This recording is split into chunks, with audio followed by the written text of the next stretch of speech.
κύριοι, καλησπέρα σας. Για άλλη μια φορά, ακόμη ένα απόγευμα κοντά σας, με πολλές αποκαλύψεις και πολλά επίκαιρα θέματα που όλους ενδιαφέρουν.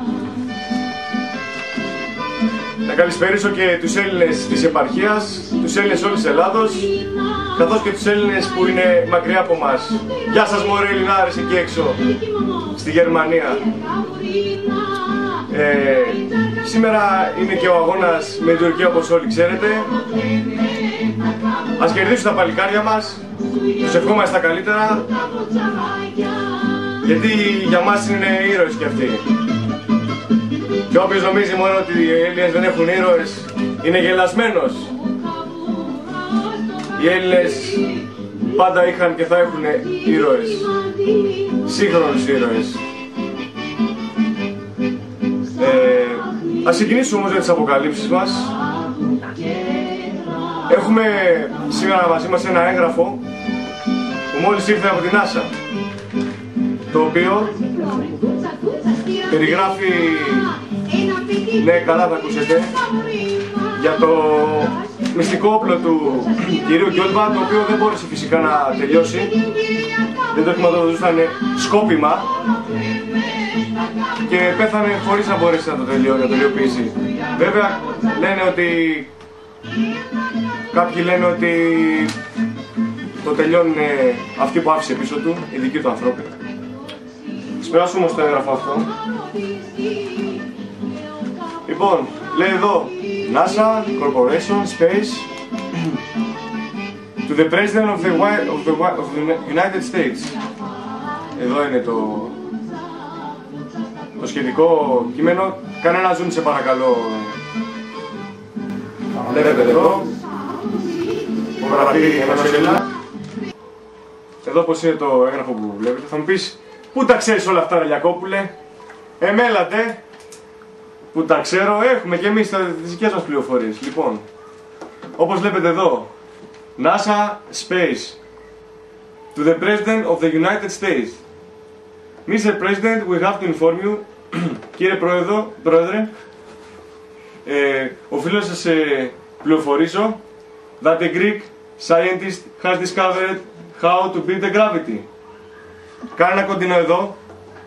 Οφείλω να σας πληροφορήσω ότι ένας Έλληνας επιστήμον ανακάλυψε πώς να νικήσει τη βαρύτητα, κυρίες και κύριοι.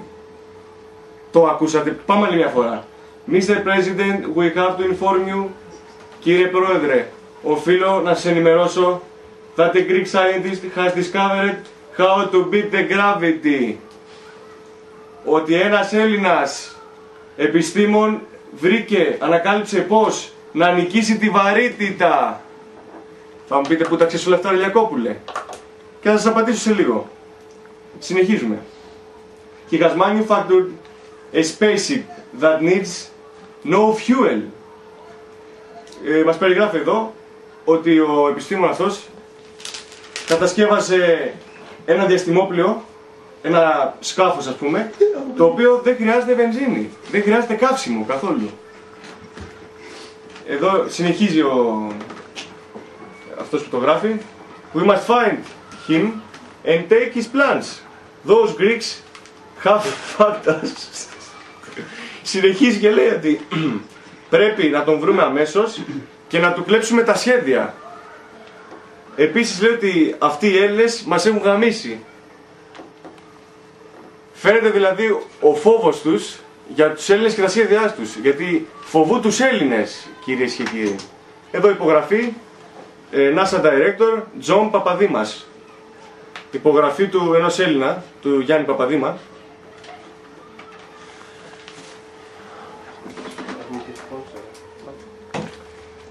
Να αναφέρουμε τα τηλέφωνά μας για όσους θέλουν να μας τηλεφωνήσουν. Είναι το 2310 53 10 10.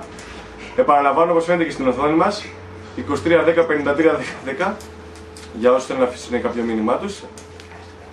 Να ευχαριστήσουμε πολύ την Αντίταση, η οποία είναι χορηγός μας. Έχουμε ένα πολύ ωραίο πακέτο σήμερα να σας δώσουμε, το οποίο πολλά από αυτά που έχω πει στο παρελθόν και θα πω περιγράφεται μέσα. είναι, κυρίες και κύριοι, αργό του αξιότου μου επιστήμον Θεόδωρο Αξιώτου. Να, εδώ κάνω ένα κοντινό, αργό. Μπορεί να γίνει δικιά σας μόνο με 15 ευρώ. Τηλεφωνήστε τώρα στο 2310 531010. 2310 531010. 3 πανέμορφα βιβλία. 3 βιβλία που θα σας συναρπάσουν για ανθρώπους κάθε ηλικίας. Είναι από τις εκδόσεις Λιακόπουλος, δικές μου, του Παναγιώτη Ελλήνιου.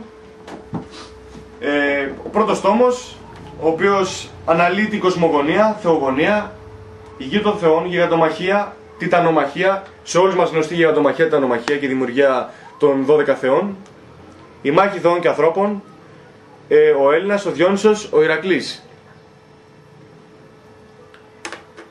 Ένα πολύ σπουδαίο βιβλίο. Και τώρα που είπα Έλληνας, τις προάλλες τη διάβαζα, κυρίες και κύριοι. Μεγάλη έρευνα του Πανεπιστημίου της Αμερικής στο Κεντάκι, τι ανακάλυψε? Λέτε για τους ήρωες ότι δεν υπάρχουν τη σήμερα εποχή. Κάνετε μεγάλο λάθος. Σε όλους σας είναι γνωστό ότι το πρώτο συνθετικό της λέξης Έλληνας, δηλαδή το L, σημαίνει αυτός που ήρθε από πάνω. Αυτός που ήρθε από τον ήλιο γενικότερα. Για θυμηθείτε όλοι σας εκεί έξω σε όλους γνωστή το έργο, σε όλους γνωστό έργο ο Σούπερμαν. Πώς λεγόταν ο Σούπερμαν, θυμάστε? Καλ-Ελ, κυρίες και κύριοι.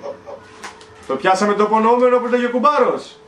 Καλ-Ελ, ο καλός Έλληνας. Και ο πατέρας του πώς λεγόταν?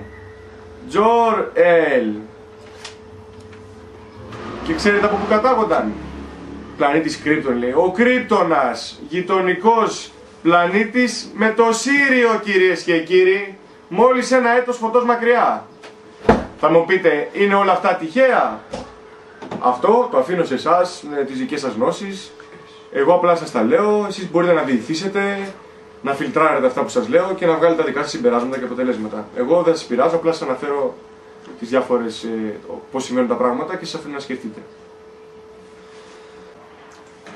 Έχουμε ακόμη να σας δείξουμε ένα ντοκουμέντο. Είναι μια βραχογραφία, κυρίες και κύριοι, που ανακαλύφθηκε στο τραχώνι Λεμεσού και χρονολογείται με τη μέθοδο της ραδιοχρονολόγησης, κυρίες και κύριοι, γύρω στο 5.500 π.Χ. Θα σας δείξω αμέσως. Είναι αυτό εδώ. Μπορείτε να δείτε και μόνοι σας. Τι είναι αυτά, κυρίες και κύριοι? Τι είναι αυτά εδώ? Λένε μωρέ είναι βράχοι, άλλοι λένε είναι που τα φανταζόντουσαν οι αρχαίοι. Τι είναι αυτά εδώ, κυρίες και κύριοι? Τα βλέπετε? Μήπως είναι επτάμενοι δίσκοι, τα γνωστά σε όλους Χανεμπού? Κοιτάξτε να δείτε εδώ. Τι αναπαριστάνει. Ανθρωπάκια εδώ κατεβαίνουν και λένε ρε Λιακόπουλε, λέει τα φανταζόντουσαν αυτή τη φαντασία τους, λέει. Κατεβαίναν πάνω από πουλιά, οι άνθρωποι ήθελαν να πετάξουν πάντα. Και τι είναι αυτά που λέτε μωρέ ψευτοκουλτουριάρε? Κοιτάξτε εδώ να δείτε, να μάθετε. Εδώ, δεύτερο στοιχείο. Σε αρχαία ελληνικά γράμματα γράφει ο υπερέλληνας, κυρίες και κύριοι. Ο σούπερ Έλληνας. Βλέπετε εδώ τους διαφόρους ανθρώπους να κατεβαίνουν. Αυτά τα φαντάστηκαν? Είναι δυνατόν να τα φαντάστηκαν? Δηλαδή τόσο ψεύτες ήταν, δηλαδή δεν μπορώ να το καταλάβω αυτό. Δεν σας λέω βέβαια ότι μπορεί να μην είναι και αλήθεια. Ποιος ξέρει, και όντως στη φαντασία του ανθρώπου. Εγώ απλά σας τα δείχνω, σας καθιστώ ενήμερους και ο καθένας μετά βγάζει τα συμπεράσματά του. Πάρω ένα κοντινό πλάνο, εδώ. Να δούμε εδώ ο υπερέλληνας, στο οποίο αναφέρεται. Φαίνονται καθαρά επτάμενοι δίσκοι και οι άνθρωποι οι οποίοι κατεβαίνουν. Εδώ αυτό μοιάζει μια ακτίνα φωτός, τα λέει κανείς, για κάνε ένα κοντινό εδώ.